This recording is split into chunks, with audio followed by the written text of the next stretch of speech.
This is the new 2025 Ford Maverick Lobo, and it's a cool new version of the Ford Maverick compact truck. The Maverick Lobo is lowered, it has performance upgrades, and it's intended to remind you of the popular street truck tuner segment, except it's all done in-house by Ford. Today I'm going to review the new Maverick Lobo and show you all of its quirks and features.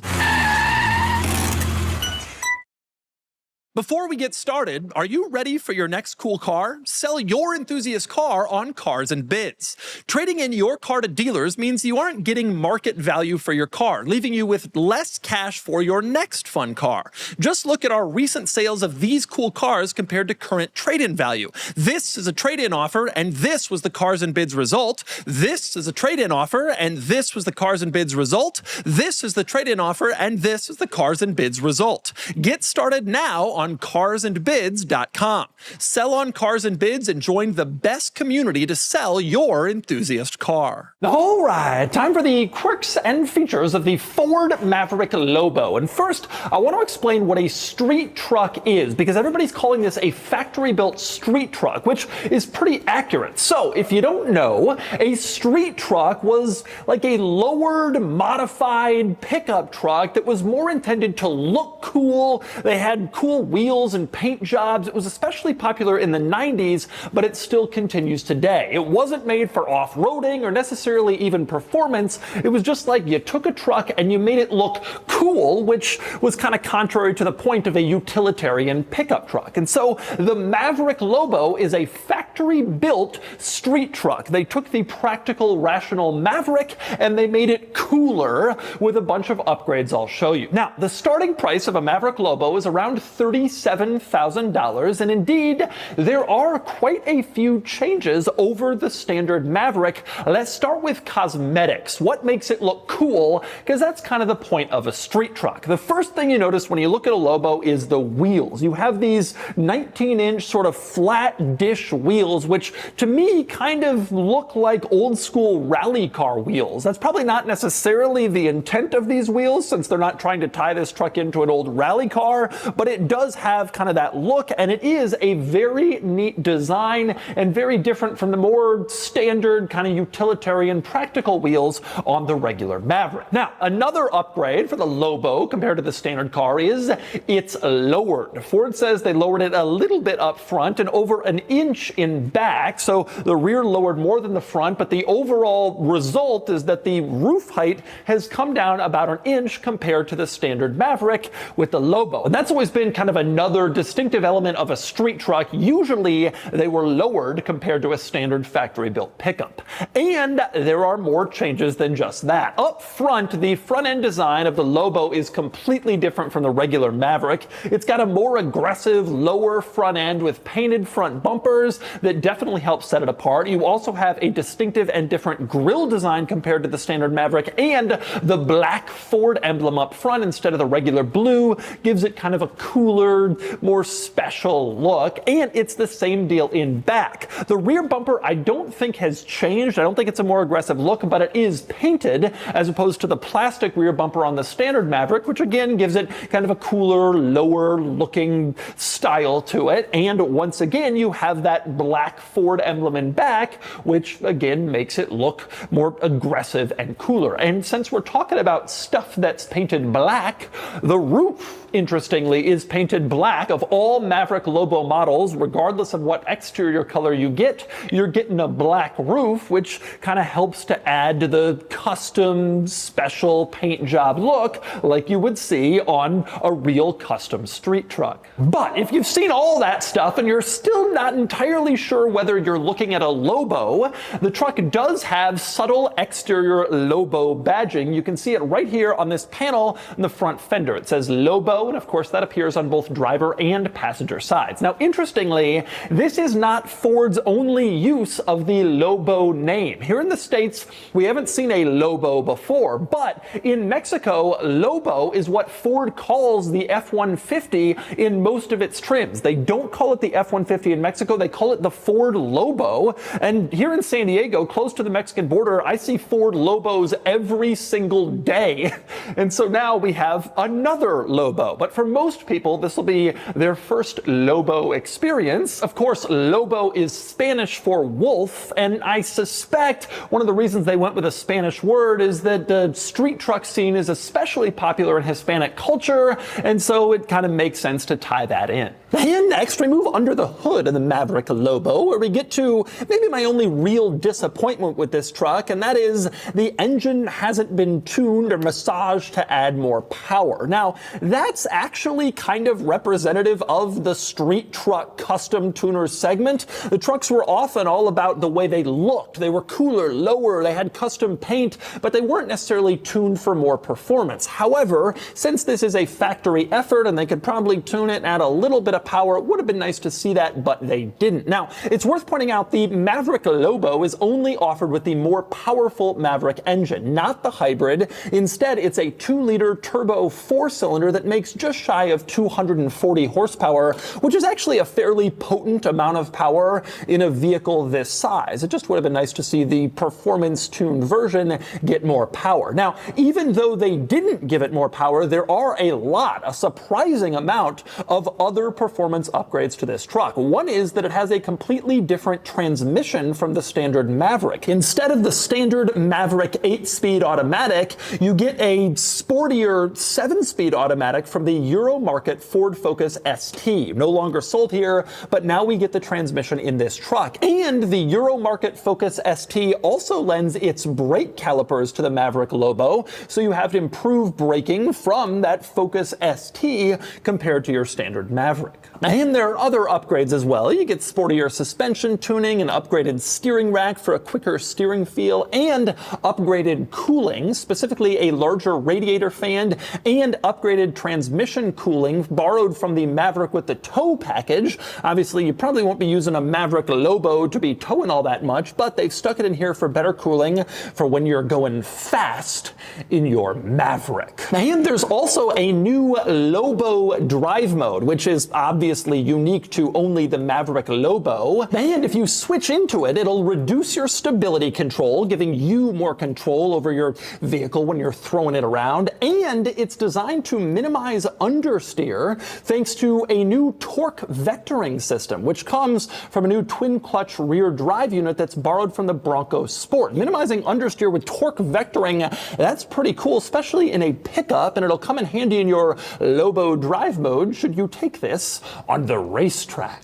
And then there's the upgrades to the interior of the Lobo compared to the standard Maverick. There aren't as many upgrades in here compared to outside, but there are a few, and the most obvious and notable is the stitching, which you can see is contrast color in blue and then sort of a yellow, which is kind of more of a lime green or a tennis ball bright yellow. You can see this blue and yellow stitching all over the seats and in the center armrest leather. It's definitely a very interesting look. And the seats themselves, the seat centers, have this textured design on them, which Ford says, it said in their press release, this design was, quote, inspired by street culture. But this design isn't really particularly aggressive. I think the street culture is maybe a suburban cul-de-sac, but nonetheless, that is where this design comes from. You also have the Lobo logo printed into the seat backs up front, as you can see, which adds to the Lobo-ness of this interior. Also, one other Lobo change, in borrowing the Focus ST's 7-speed automatic transmission, you also get paddle shifters in your Lobo. You can see them here behind the steering wheel to add to the sportiness of the Lobo. But beyond the Lobo changes in here, it should also talk about the general Maverick quirks and features, as it's been a while since I've been in one of these, and I gotta say, just like I remember, I love this interior. I think this interior is really one of the great interiors, especially at this price point, for a fantastic combination of weird, quirky fun and also super practical. From a weird, quirky fun perspective, you have on the passenger side of the dashboard these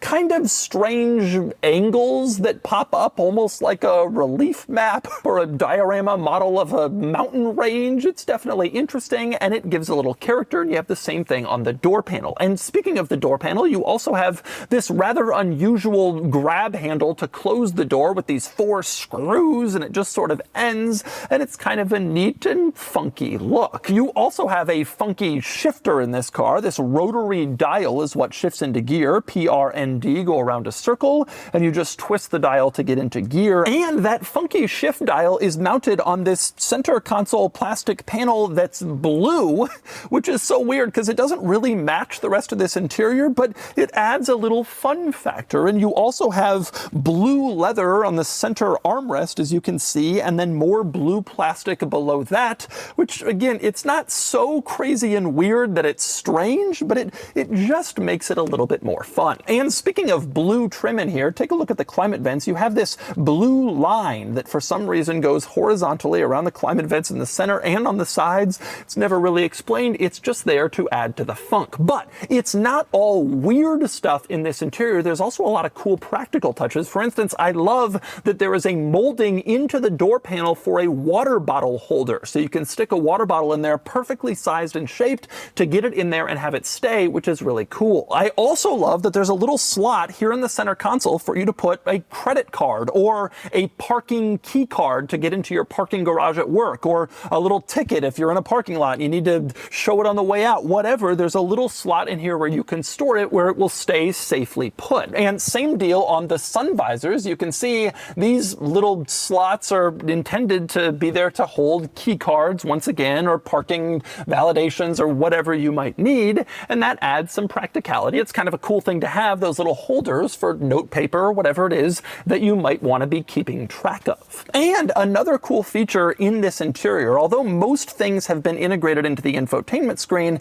there are a few physical buttons, and I love that they've left the camera system as a physical button. So if you're trying to park this car somewhere tight, you're not sure where you are, you just push this button, instantly the cameras are pulled up, and you can see really high quality cameras. You can choose from a variety of different angles, and it's nice to be able to pull that up with just a quick push of a button, and then it's right there, rather than having to go into some menu screen to find the camera system or shift into reverse. You don't always need the cameras only when you're in reverse, and so it's nice to be able to quickly pull it up there. Now, since we're talking infotainment, let's talk infotainment. I love the infotainment system in the Maverick. I think the screen is unusually large for a vehicle at this price point. I think it's tremendously responsive, very intuitive, well laid out, a really well-designed infotainment system. That's especially true when you're on your home screen, which can vary based on your preferences. Right now, I have a large map and then a smaller screen over on the side that shows the music I'm listening to, but you can just as easily swap them. Tap on the music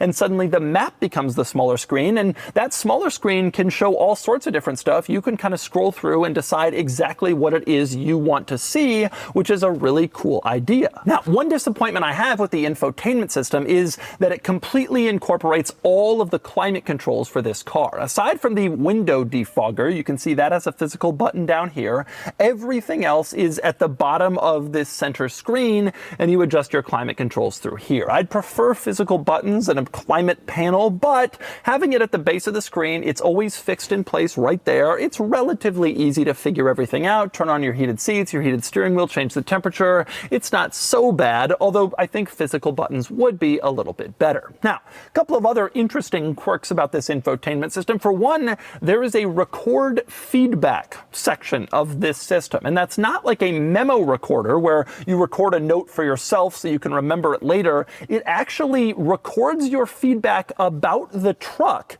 and then you can send it off to Ford if you have any good ideas that you can give them while you're driving along and you think of something, pops into your head, a suggestion, you can make it right through the infotainment system. Now, the other interesting thing to talk about in terms of screens in this car is the gauge cluster screen, which you can see here. This is actually a pretty good screen. You can see high resolution, high quality, very easily obvious displays with big font size, but it's not quite as configurable as I wish it was. You can pull up, for example, your navigation directions in here, but then you cannot also see the music that you're listening to. You can't can't have it show multiple things at once, which a lot of other automakers can have, and which is kind of the benefit of having the full screen gauge cluster. It'd be nice to be able to see two things at once. You get one, that's fine, especially in a vehicle like this, which is intended to be sort of simple and basic, but it would be nice to use that gauge cluster screen to show a little bit more info. Now, beyond the screens, it's worth pointing out that because this is kind of a high-end version of the Maverick, there are some surprisingly nice features in here. I don't think of the Maverick as a luxury vehicle, but there are some luxuries. You have a heated steering wheel, for example, like I mentioned before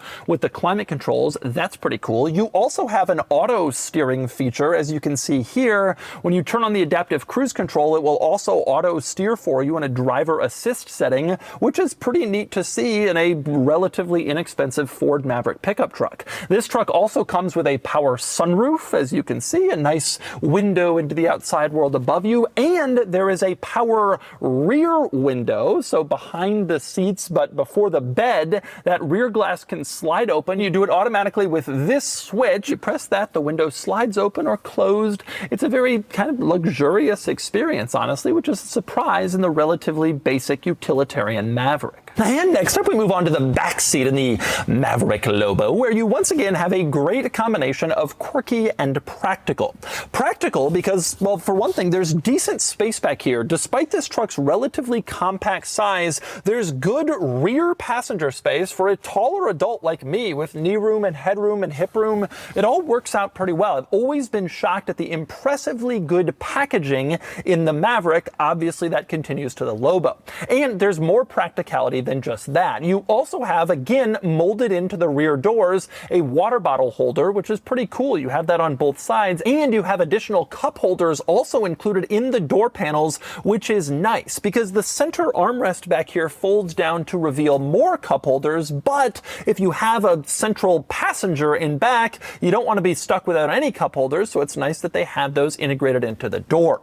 You also have some extra practical features back here, two USB-C ports for charging devices. That's pretty standard fare on most cars, but there's also a household style power port back here, which is wonderful. It's great to see that inside in the cabin, the interior of a vehicle, especially at this price point, instead of just in the cargo area or the bed in this case. That's a great feature to have for charging other devices that don't just require USB-C. And one other nice practical touch back here is that the base of the rear seats can be lifted up and reveals a pretty large cargo area under the seats where you can stick stuff that you don't want hanging out in the bed. Maybe stuff that's more valuable that you don't want to get stolen. You can keep it under your seats, hide it, keep it out of place, keep it dry. That's all great to have. But in back, you also have a smattering of quirky things like you'd expect from this truck. For one, you get the same stitching that you had up front. This blue and lime green yellow stitching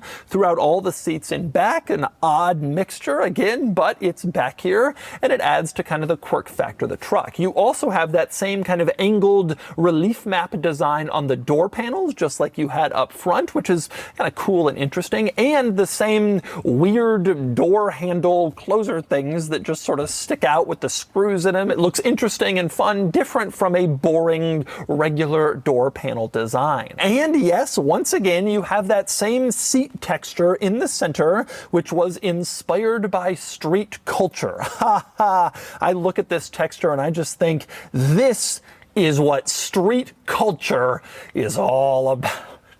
And finally, we move on to the cargo area, the bed of the Maverick, where there are some more desirable and practical features, not unique to the Lobo, but still nice to have in a pickup truck. One, these plastic bed sides, these bed rails. So if you're tossing something over the side of the bed, you don't have to worry about it scratching your paint since the plastic is here instead. That's pretty well thought out. You also have a power port back here, as you can see, a real household style power port that you can use to power stuff when you're out doing whatever you do with your Maverick. Over on the other side of the bed, you also have this little storage compartment. It locks, not with a key, but with a little switch, so you can keep stuff in here, smaller, more valuable items. Again, you don't want them rolling around in the bed. Well, you have a separate dedicated place for them back there, which is nice to have. And back here, you also have a little light. As you can see, actually a pretty bright LED that you can turn on and off with this little rubber button mounted just below. You push a it, the light turns on, off,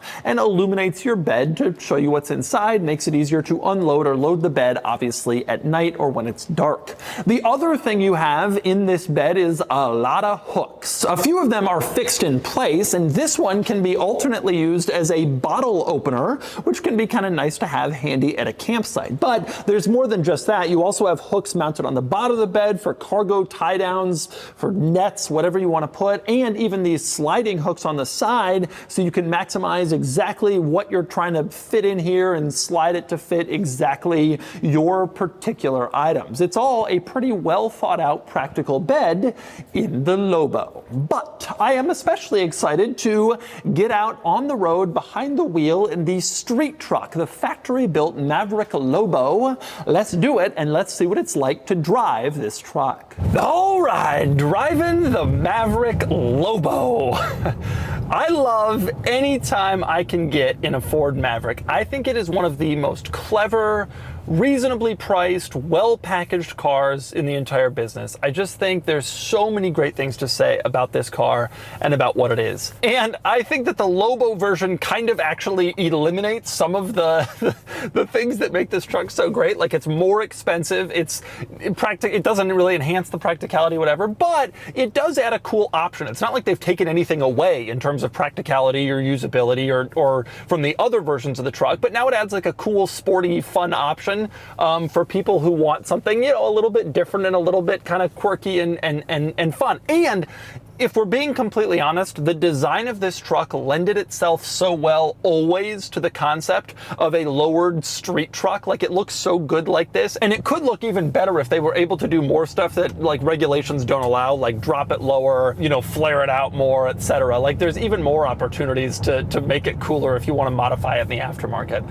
And so in that sense, I'm into the truck. Like, I think it's a cool idea that Ford would do this and capitalize on it. I'm sure it's not going to be a big seller by any stretch of the imagination, but it'll get some people, and it definitely adds like a fun element, which maybe the Maverick was missing before. Now, I will say probably the biggest disappointment of this Maverick Lobo, maybe the only disappointment really, is that the powertrain is unchanged. That's not necessarily a drawback. This four-cylinder engine is a surprisingly potent one for a vehicle this size. I find the hybrid to be actually even totally reasonable in terms of performance, and this powertrain is pretty good. However, it could be, even if they had just added like a 10 horsepower tune and an exhaust, I think that would have really, really like enhanced kind of the cool factor of this ridiculous vehicle and made it even more desirable and kind of fun. But the result of not changing the performance, or at least the engine performance, is that driving the truck is actually the least interesting thing about it. Like a lot of the street trucks in the street truck scene,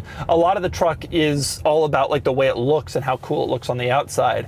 You don't really see dramatically enhanced anything from the driving experience. Obviously, they tell us the brakes are better, the suspension has been tuned, but in most normal driving, which is what I'm doing now, and which is what 98% of people will actually do with the truck, you're not going to really notice that stuff. And it's not dramatically different from a regular Maverick, which again is not a bad thing. The regular Maverick is a pretty good vehicle that has a lot of great benefits and good qualities, but there's nothing particularly like especially enjoyable or exciting about this one. The price point of the Lobo specifically is kind of starting to get up there, and I think that a lot of people might prefer to modify a regular Maverick on their own if they really wanted to go down this road, but then you lose the warranty, and Ford has actually given you some pretty decent stuff if modding the truck is what you're interested in terms of the body kit and the wheels. Like, you're not gonna be able to find that stuff on the aftermarket, and frankly, I think it looks surprisingly good. By the way, one point worth raising about the Lobo, even though it does look cool and has some benefits in that area, it definitely rides harsher than the regular truck. You add the suspension, you add the bigger wheels,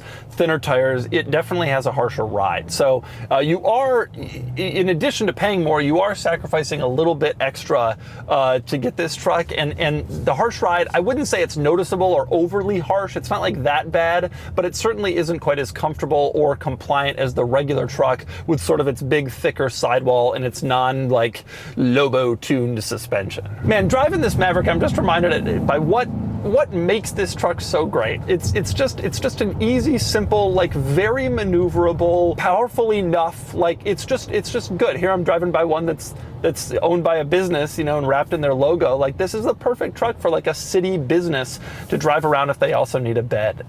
Again, I do think the Lobo would have been better served if they had given a little bit more performance. I'm happy that they made it, and I think it's just kind of a quirky, fun little Maverick edition that makes a lovable pickup even more lovable, albeit for a fairly small group of people who are into this stuff. And so that's the new 2025 Ford Maverick Lobo. The regular Ford Maverick is already a cool truck, but this one is even cooler. The Maverick Lobo, a factory-built street truck with some neat upgrades that add to the cool factor. And now it's time to give the Maverick Lobo a DougScore.